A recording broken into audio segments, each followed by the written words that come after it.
Bismillahirrahmanirrahim. Assalamualaikum warahmatullahi wabarakatuh. Perkenalkan, nama saya Fani Aulia dengan nomor induk mahasiswa 1022204 C122 akuntansi. Di sini saya akan mempresentasikan pertemuan 3 tentang computer fraud dan cyber security. Computer fraud.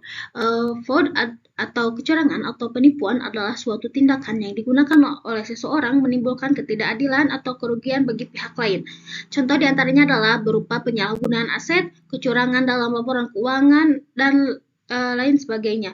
Kecurangan atau penipuan pada komputer yakni tindakan ilegal apapun yang membutuhkan pengetahuan teknologi komputer untuk melakukan tindakan awal penipuan, penyelidikan, dan pelaksanaannya. Di dalam klasifikasi kecurangan atau penipuan komputer terbagi jadi input fraud, process fraud, perintah komputer, data fraud, dan output fraud. Computer fraud adalah pembuatan melawan hukum yang dilakukan memakai komputer sebagai sarana atau alat atau komputer sebagai objek baik untuk memperoleh keuntungan atau tidak dengan merugikan pihak lain. Yang selanjutnya adalah faktor-faktor penyebab kejahatan komputer. Yang pertama ada akses internet yang tidak terbatas, yang kedua ada kelalaian penggunaan komputer. Hal ini merupakan salah satu penyebab utama kejahatan komputer. Yang ketiga adalah mudah dilakukan dengan risiko keamanan yang kecil dan tidak perlukan peralatan yang super modern. Walaupun kejahatan komputer mudah untuk dilakukan, tetapi akan sangat sulit untuk melacaknya, sehingga ini mendorong para pelaku kejahatan untuk terus melakukan ini.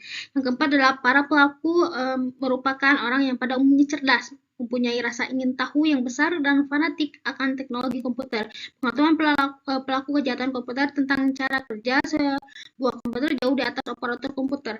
Yang selanjutnya adalah sistem keamanan jaringan yang lemah, terus kurangnya perhatian masyarakat dan penegak hukum saat ini masih memberikan perhatian yang sangat besar terhadap kejahatan konvensional.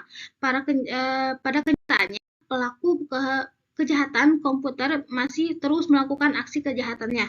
Yang terakhir adalah belum adanya undang-undang atau hukum yang mengatur tentang kejahatan komputer. Selanjutnya adalah beberapa jenis penipuan. Yang pertama adalah phishing, mencuri data atau data pribadi Anda lewat telepon, phishing lewat email, atau Anda diminta mendownload suatu security software atau software menarik lainnya yang terkadang gratis tetapi bentuknya merupakan virus. Yang selanjutnya adalah terkadang dalam email bank tipuan Anda diminta mengisi survei atau mengklik link ke undian yang menarik. Yang selanjutnya adalah jika Anda menerima telepon atau email dari bank yang sebetulnya itu bukan bank Anda atau bukan penerbit kartu kredit Anda, kemungkinan besar Anda akan ditipu.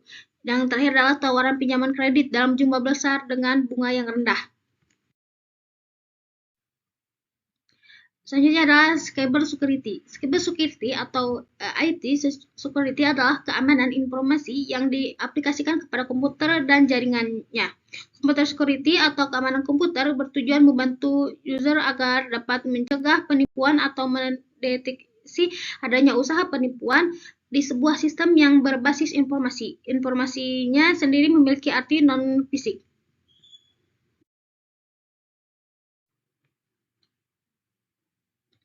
Saya ada konsep cyber security. Yang pertama adalah confidentiality, kerahasiaan. Konsep yang pertama adalah kerahasiaan. Maksudnya adalah membatasi akses dan hanya diperuntukkan orang-orang tertentu. Hal ini penting dilakukan agar di kemudian hari ini tidak terjadi kebocoran data. Misalnya hanya orang-orang yang tertentu yang bisa mengakses laporan keuangan, sedangkan lainnya tidak.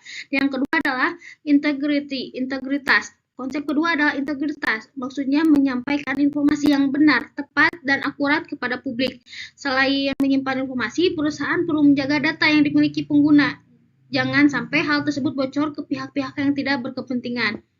Yang ketiga adalah availability, ketersediaan. Konsep ketiga adalah siap sedia. Maksudnya jangan sampai pelanggan kecewa dengan sistem yang Anda atau perusahaan miliki. Misal, perusahaan Anda berbasis aplikasi keuangan. Tiba-tiba aplikasi keuangan sedang macet dan tidak tertangani dalam kurun waktu tertentu. Hal ini dapat membuat pelanggan berpindah ke kompetitor.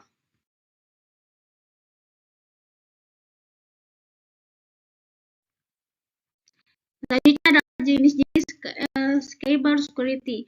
Yang pertama adalah cloud security. Pencurian data bisa terjadi kapan saja, maka untuk menghindari perlu adanya keamanan siber yang baik. Salah satunya menggunakan cloud security. Aktivitas ini meliputi layanan, teknologi, hingga kebijakan dan berhubungan dengan cloud security. Yang kedua adalah network security. Jika lalu lintas data semakin tinggi, pengguna semakin banyak. Ada baiknya meningkatkan keamanan jaringan. Fungsi dari network security sangat penting bagi perusahaan bisnis, sebab ini berguna untuk melindungi aset perusahaan dan juga jaringan lalu lintas. Ya, terus yang ketiga, application security. Saat ini banyak bisnis yang mengandalkan aplikasi untuk bisnis. Hal ini dilakukan untuk mempermudah pelanggan dalam mengakses produk. Namun demikian, perlu diwaspadai terhadap cyber crime. Untuk menghadapinya biasanya menggunakan cara seperti autentikasi.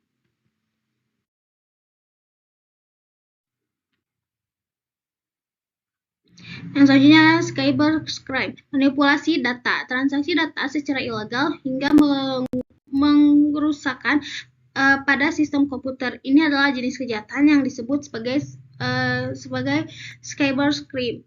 Selain ini ingin menimbulkan kacauan pada sistem komputer, biasanya juga ingin mencari keuntungan berupa materi. Yang selanjutnya adalah cyber attack. Hampir sejenis apa yang disebut dengan cybercrime. Cyber attack ini biasanya terjadi kepada perusahaan dengan nama besar atau ada kepentingan politik. Tujuannya hampir sama, yaitu menciptakan kerusuhan atau mencari keuntungan, namun yang paling berbahaya adalah mencuri data. Yang selanjutnya adalah cyber terrorism. Jika serangan siber sampai menimbulkan ketakutan yang amat akut, bahkan menciptakan kepanikan massal, hal ini disebut dengan cyber terrorism.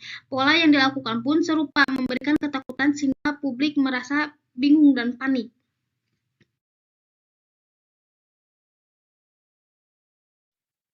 Oke, mungkin cukup sekian materi yang bisa saya sampaikan. Wassalamualaikum warahmatullahi wabarakatuh.